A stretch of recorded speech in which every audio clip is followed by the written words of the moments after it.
நீங்க அதுக்கு அவருக்கு பதில் சொல்லிடுங்க.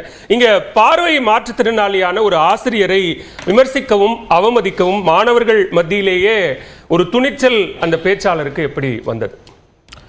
நான் இவ்வளவு நேரம் எல்லாரும் பேசுறதையும் கேட்டுட்டு இருந்தேன்.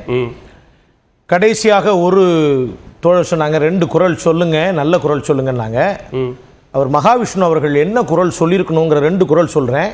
அவர் எடுத்து பயன்படுத்தின குரல்கள் இந்த 2 குரல்களில் எப்படி அது பொறுத்துதுன்னு முதல்ல பார்த்துட்டு அப்புறம் நீங்கள் சொல்கிறதுக்கு நான் பதில் சொல்லுவேன். முதல் குரல் பொறியின்மை யாருக்கும் பழி என்று அறிவறிந்து ஆழ்வினை இன்மை பழி. அதாவது உடம்பிலே ஒரு அவயம் ஒரு பொறி இல்லை என்றால் அது யாருக்கும் பழி என்று. அதனால பழி பாவம் பற்றிய பிரச்சனை வருது பார்த்தீங்களா. மாற்றுத்திறனாளியாக இருப்பது யார் செய்த பாவமும் இல்லை என்பதை வள்ளுவர் ரொம்ப தெளிவாக 2000 ஆண்டுகளுக்கு முன்னாடி சொல்லியிருக்கிறார். ஒன்று. இரண்டாவது, உருவு கண்டு எல்லாமே வேண்டும், உருள் பெரும் தேருக்கு அச்சாணி அன்னார் உடைத்து.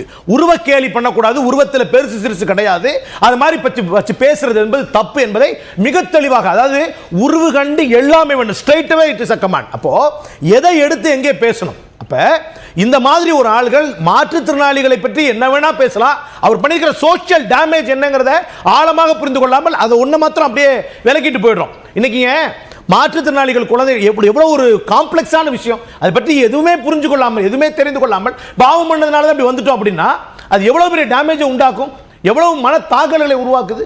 அப்ப இந்த மாதிரியான விஷயங்களை செய்யறாங்களே, இவங்களுக்கான வரலாறு தெரிஞ்சுமா உங்களுக்கு? இப்ப நல்ல அற்புதமான விஷயம் கேட்டீங்க. சில விஷயம் வரலாற்று விஷயங்கள் வெளில வர்றதில்லை. பராந்தக சோழன் ஒரு 17+1 யார் எனக்கு சொன்னதுன்னு கேட்டீங்கன்னா குடவோலை பாலசுப்ரமணியம் சொன்னது. 17+1 அப்படின்னு சேர்த்து மொத்தம் 18 பார்வை மாற்றுத்திறனாளிகளை அற்புதமாக ஒரு வேலையில நியமிச்சு அந்த பார்வை மாற்றுத்திறனாளிகளுக்கான குழுவுக்கு என்ன தெரியுமா பேர் வச்சிருக்காங்க? கண் காட்டுவார்னு பேர் வச்சிருக்காங்க. அப்போ மாற்றி யோசிக்க வேண்டும் என்கின்ற அந்த பார்வை கிட்டத்தட்ட சோழர்கள் காலத்திலிருந்தே நம்ம கிட்ட இருந்திருக்கு. ஆனால் இன்னைக்கு அதை பின்னாடி அப்படியே இழுத்து தூக்கி போட்டு இவர்களை பற்றி பேசினால் யார் என்ன கேட்பாங்க? அவர் பேசக்கூடிய அந்த அதிகார துணி, உங்க பேர் என்ன, இந்த மாதிரி இவ்வளவு அலட்சியமாக பேசக்கூடிய அந்த தைரியம் என்பது இவர்களுக்கு பின்னாடி யாரும் இல்லை அப்படிங்கிற அந்த அலட்சிய போக்கிலிருந்து தான் வருது. இப்ப இங்க மகாவிஷ்ணுவை ஆதரிக்கக்கூடிய ஒரு நிலைப்பாட்டை எடுத்தாலும் கூட அந்த கருத்துல மாற்று கருத்து இருக்கு. நீங்க மகாவிஷ்ணு பேசியதுல நீங்க சொன்ன மாதிரி அழகு குறித்து பேசியதோ அல்லது மாற்றுத்திறனாளிகள் குறித்து பேசிய கருத்திலேயோ உடன்படல அப்படிங்கறத எதிர்க்கிறோம் அப்படிங்கறத தங்கவரதராஜனும் சொல்றாரு, ஸ்ரீராமும் சொல்றாரு. அது கட்சியினுடைய நிலைப்பாடாகவும் இருக்கு. ஆனா இங்க அந்த உரிமை அப்படின்னு வர இடத்துல அது கான்ஃப்ளிக்ட் ஆகுது, அது டிஸ்பியூட் ஆகுது.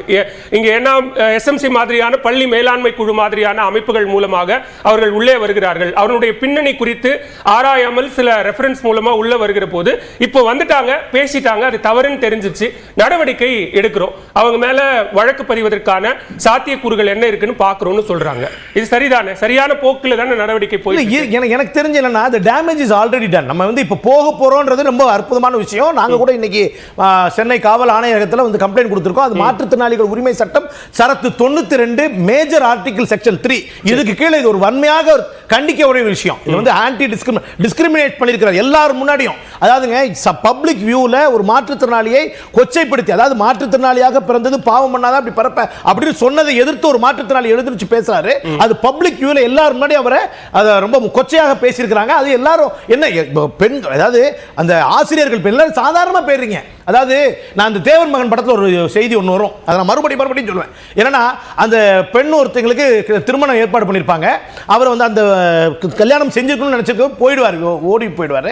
அப்போ அந்த எல்லாரும் சொல்லும்போது நான் வேற கல்யாணம் பண்ணி வைக்கிறேன்ட்டு கமலஹாசன் சார் அந்த போய் சொல்லும்போது ரேவதி அவர்கள் சொல்லுவாங்க, எங்க அம்மா இருந்திருந்தா இப்படி பேசுவீங்களா, எல்லாரும் எடுப்பார் கைப்புள்ள மாதிரி நடத்துறீங்களா நீங்க எங்களை அப்படிங்கறாங்க. அந்த ஆதங்கத்தை தான் நான் இந்த இடத்துல பதிவு பண்றேன். அப்ப இல்ல அந்த விஷயத்துல நீங்க வெளிப்படுத்தக்கூடிய ஆதங்கத்தை கிட்டத்தட்ட எல்லாருமே வெளிப்படுத்துறாங்க. அதை நீங்க கூடுதலாகவும் பதிவு செஞ்சிருக்கீங்க.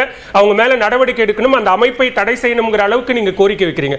அதை தாண்டி மகாவிஷ்ணு மாணவிகள் மத்தியில் முன்வைத்த அந்த கருத்துக்கள், இம்மை மறுமை குறித்து, பாவ புண்ணியம் குறித்து, இதெல்லாம் மறுபிறவி குறித்து எல்லாம் பேசிய கருத்துக்கள்ல என்ன தவறு இருக்கு? அது இதிகாசங்கள்லயும் புராணங்கள்லயும் சிலபஸ்ல இருக்கக்கூடிய திருக்குறள் மாதிரி மாதிரியான கருத்துக்களை தானே பேசுறாங்க அப்படின்னு சார். அத பொறியின்மை யாருக்கும் பழி என்று சொல்லிட்டாரு. அந்த ஒரு குரல்லையே அப்படி பேசக்கூடாதுன்னு சொன்னதுதானே இவங்க திரும்ப எடுத்து பேசிருக்காங்க. அந்த பழி பாவம்ங்கிறது இருக்கு பாத்தீங்களா, அந்த ஊனமுற்றோராக அல்லது மாற்றுத்திறனாளியாக பிறப்பது என்பது யாருடைய தவறும் பாவமும் கிடையாதுன்னு சொன்னதை இங்க அப்படியே உல்டாவா பண்ணி பாவம் பண்ணதுனால தான் வந்தேன் அப்படின்னு சொல்றது எந்த வகையில் சரி? இது எவ்வளவு பெரிய ஒரு பிற்போக்குத்தனம். மாற்றுத்திறனாளின்ற வார்த்தை நம்ம ஏன் மாத்தணும்? இப்ப இது உருவாக்கும் பொழுது நீங்க நுட்பமாக இதை கவனிக்கணும். என்னுடைய அப்பா நான் ஊனமுற்றவராக பிறந்ததுனால எல்லா ஃபேமிலிக்குள்ளேயும் காட்டினா அசிங்கமா இருக்குங்கிறதுக்காகவே அவரு பல வேலைகளை செஞ்சாங்க, என்னை அடிமை மாதிரி வச்சிருந்தாங்க. இது என்னுடைய சொந்த தகப்பனார். இப்ப எத்தனையோ பிள்ளைகளை இந்த மாதிரி மாற்றுத்திறனாளி குழந்தைகளை பெற்ற தாய்மார்களுடைய வலி என்னன்னு தெரியுமா? அது அரங்கத்துக்கு வரும். அது என் பிள்ளை இப்படி ஆயிடுச்சு, அப்ப நான் போன ஜென்மத்தில் செஞ்ச பாவத்தினால என் பிள்ளை இப்படி பெற்றிருக்கனா அப்படிங்கிற பாவம். அந்த ஃபேமிலி டைனமிக்ஸ் எல்லாம் தாண்டி வெறும் அரசியல் களத்துல இருந்து பேசிட்டு போக முடியாது சார். இது ரொம்ப இல்ல, இதை பார்த்து கொண்டிருக்கக்கூடிய தாய்மாருடைய வலி என்னங்கிறது புரிஞ்சுக்கணும். இப்ப மன வளர்ச்சி பாதிக்கப்பட்ட குழந்தைகளை வச்சுட்டு வெளியில வந்தால் இந்த குழந்தை ஏன் கூட்டிட்டு வந்து ஆட்டிசம் பாதிக்கப்பட்ட குழந்தை ஏன் வெளில கூட வீட்டிலே வச்சுக்க வேண்டியதானே அப்படின்னு எத்தனை பிற்போக்குத்தனமான விஷயங்கள் நடக்குது. அதற்கெல்லாம் காரணமாக அமையக்கூடியது இந்த மாதிரியான மிக பிற்போக்குவாதத்தை தான் நாங்க மிக கடுமையாக எதிர்க்கிறோம். ட்ரெடிஷனல் மாடல் இது ஐநா சபை வரைக்கும் நாங்க போராடி சார், மாற்றுத்திறனாளியோட டிக்னிட்டி தான் சார் ஃபர்ஸ்ட், மாற்றுத்திறனாளியோட கண்ணியம் முக்கியம். தொடர் ஒரு விஷயத்தை மட்டும் சொல்லிக்கிறேன். மனித உரிமை சாசனம் உருவாக்கப்பட்ட பொழுது அதுக்கு அப்புறமா 2007 மாற்றுத்திறனாளிகள் உரிமை சாசனம் உருவாக்குறோம். அதுல எங்களுடைய முதல் வார்த்தையில் தெரியுமா, மாற்றுத்திறனாளிகள் உலகம் முழுக்க சொன்னாங்க, இருக்கிற மாண்பை மதிக்க சொல். மாற்றுத்திறனாளிகள் மட்டும் இல்ல, மனிதர்களுக்கு பிறக்கும் பொழுதே மாண்பு. we are born with human dignity but let the human dignity be respected. இங்க ரெஸ்பெக்ட் இல்ல சார். இவ்வளவு பெரிய இடத்துல உட்கார்ந்து இப்படி பேசியிருக்காங்களே, இதனுடைய தாக்கம் என்ன? இது எவ்வளவு ஆழமாக உள்ள போகும்? எத்தனை பேர் எழுதுறாங்க தெரியுமா? உங்களுக்கு மாற்றுத்திறனாளியா பிறந்துட்டா பெரிய இவனா நீ இப்படி எழுதுறாங்க. இன்னைக்கு நம்மளோட பதிவுகளே ட்விட்டர்ல பாருங்க எவ்வளவு மோசமாக இருக்குது. இதையெல்லாம் எதிர்க்க வேண்டிய இடத்தில் தான் டிசம்பர் 3 இயக்கம் மட்டும் இல்ல, மாற்றுத்திறனாளிகள் அமைப்புகள் அத்தனை பேர் எதிர்க்கிறோம். பார்வை மாற்றுத்திறனாளிகள் எவ்வளவு உலகத்துக்கு அறிவியலை நாங்க சொல்லி கொடுத்துட்டு இருக்கோம். இப்ப முழுக்க கண் பார்வை இல்லாம வண்டி ஓட்ட முடியும்னு சொல்றோம். இப்ப பல பேர்ட்ட கேட்டீங்கன்னா முடியாதுன்னு சொல்லுவாங்க. டேனியல் கிஷ், சரி, இத்தனை விஷயங்களை செய்திருக்கோம் சார். அந்த பிற்போக்கு தன்மையை அவர்கள் விட வேண்டும். சரியான திருக்குறளை எடுத்து பேசியிருக்க வேண்டும். சரவணன், நீங்க ஸ்ரீராம் அவர்களுடைய கருத்துக்கு பதில் சொல்லும்போது இந்த கேள்வியும் சேர்த்து எடுத்துக்கோங்க. அரசு பள்ளியை அமைச்சர் அன்பில் மகேஷ் ரொம்ப மென்மையாக கையாளுகிறாரா? இன்னும் கடுமையான நடவடிக்கை தேவையா? திரு மதுக்கூர் ராமலிங்கமோ திரு தீபக்கோ சொல்லக்கூடியது இன்னும் கடுமையான நடவடிக்கை தேவை அப்படிங்கிற அந்த பார்வையை முன்வைக்கிறாங்க. அதையும் சேர்த்து முதல்ல இந்த இதுக்கு வருவோம். என்ன சொல்றாங்க, நீங்க எதுக்கு எல்லா கருத்துக்களையும் எடுத்துக்கிறீங்க, வேண்டாத கருத்துக்களை விட்டுருங்க அப்படின்றாங்க. ஐயா, சாப்பாட்டில் ஒரு துளி விஷத்தை கலந்தா சாப்பிட முடியுமா? அந்த சாப்பாட்டை கொடுக்கலாமா? எல்லாருக்கும் அந்த சாப்பாட்டை சாப்பிடலாமா? தூக்கி குப்பையில் தானே போடணும். என்ன இங்கே என்ன மாணவர்கள் என்ன அன்னப்பறவையா?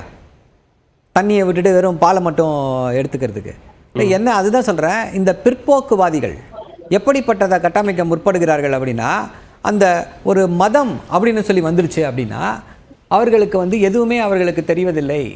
அவங்க வெறும் அந்த துணி அந்த அதிகார போதையிலே தான் இருக்கிறாங்க. அந்த மத வெறியிலே தான் அவர்கள் சென்று கொண்டு இருக்கிறார்கள். அதுக்கு ஒரு கிளாசிக் எக்ஸாம்பிள்.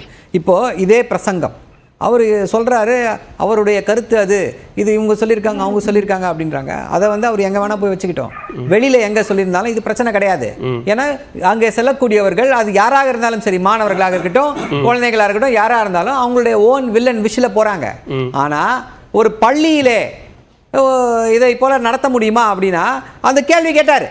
அவர் ஏதோ எல்லாம் தெரிந்த இவர் மாதிரி ஆசிரியரை பார்த்து இது எந்த வகையில் சட்டம், how is it wrong அப்படின்னாரு. பாவம், அவருக்கு அரசியலமைப்பு சட்டம் தெரியாது போல இருக்கு. அவருக்கு 7 பிறவிகள் தெரிஞ்சிருக்கு. இந்த பிறவியில அவர் எந்த அரசியல் சட்டம் அவரை இது பண்ணிட்டு இருக்குன்றது அவருக்கு தெரியல. ஆர்டிகல் 28